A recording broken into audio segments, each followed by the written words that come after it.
सोचिए, एक तरफ सरकार का एक बड़ा ऐलान हो, पारदर्शिता लाने का वादा, और दूसरी तरफ जमीनी हकीकत कुछ और ही कहानी सुना रही हो। आज हम एक ऐसे ही मामले को समझने की कोशिश करेंगे जहां सरकारी नीति और असलियत में एक बड़ा टकराव दिखता है। तो सवाल सीधा सा है, क्या कोई सरकारी ऑर्डर वाकई में ट्रांसपेरेंसी की गारंटी दे सकता है, या फिर ये सिर्फ कागजी बातें बन के रह जाती हैं? चलिए इसी सवाल का जवाब ढूंढते हैं। तो कहानी की शुरुआत होती है एक सरकारी फरमान से। मकसद बहुत साफ था, सरकारी ट्रांसफर्स में जो मनमानी और कह सकते हैं जो भाई भतीजावाद चलता आ रहा था, उसे जड़ से उखाड़ फेंकना। ये देखिए, ये है वो ऑफिशियल ऑर्डर, उत्तर प्रदेश के मुख्यमंत्री ऑफिस से 27 जनवरी 2025 को जारी हुआ। असल में हमारी पूरी पड़ताल का बेसिस यही डॉक्यूमेंट है।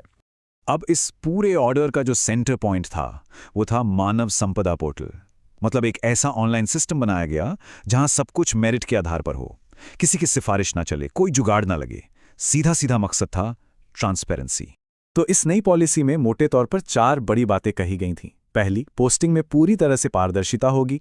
दूसरी, सारे के सारे ट्रांसफर सिर्फ ऑनलाइन पोर्टल से होंगे। तीसरी, इसका बेस सिर्फ और सिर्फ मेरिट होगा। और चौथी, ये सारा काम एक डेडलाइन के अंदर खत्म करना होगा।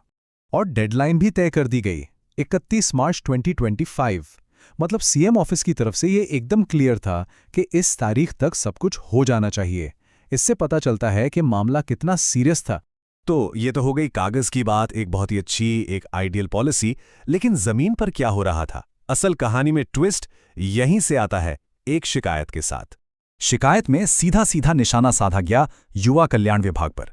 आरोप ये कि सीएम का इतना साफ ऑर्डर होने के बावजूद ये डिपार्टमेंट उसे लागू करने में कोई दिलचस्पी ही नहीं दिखा रहा।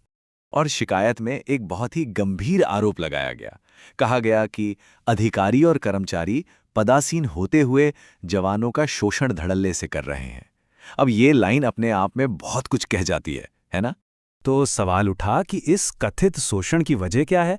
वजह बताई गई, अधिकारियों का सालों साल एक ही पोस्ट पर जमे रहना। सोचिए, शिकायत में कहा गया है कि कुछ लोग तो 10 साल से भी ज्यादा वक्त से एक ही जगह पर बैठे हुए हैं। और ऐसा भी नहीं है कि चुपचाप सब कुछ सहा जा रहा था। शिकायत करने वालों ने डिपार्टमेंट हेडक्वार्टर से लेके सीएम ऑफिस तक हर दरवाजा खटखटाया, पर नतीजा कुछ नहीं। उनके ट्रांसफर का इंतजार आज भी जारी है। तो अब हम उस पॉइंट पर आ गए जहां ये दोनों तस्वीरें, मतलब पॉलिसी की तस्वीर और असलियत की तस्वीर, आमने सामने हैं। चलिए इस टकराव को थोड़ा और साफ साफ देखते हैं।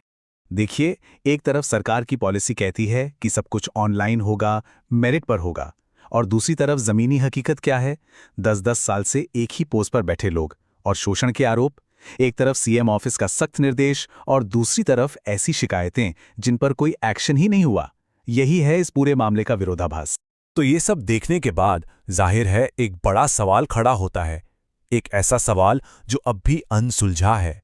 मतलब साफ तौर पर ऐसा लग रहा है कि ट्रांसपेरेंसी के लिए बनाई गई एक अच्छी भली पॉलिसी कम से कम एक डिपार्टमेंट में तो जमीन पर उतर ही नहीं पाई।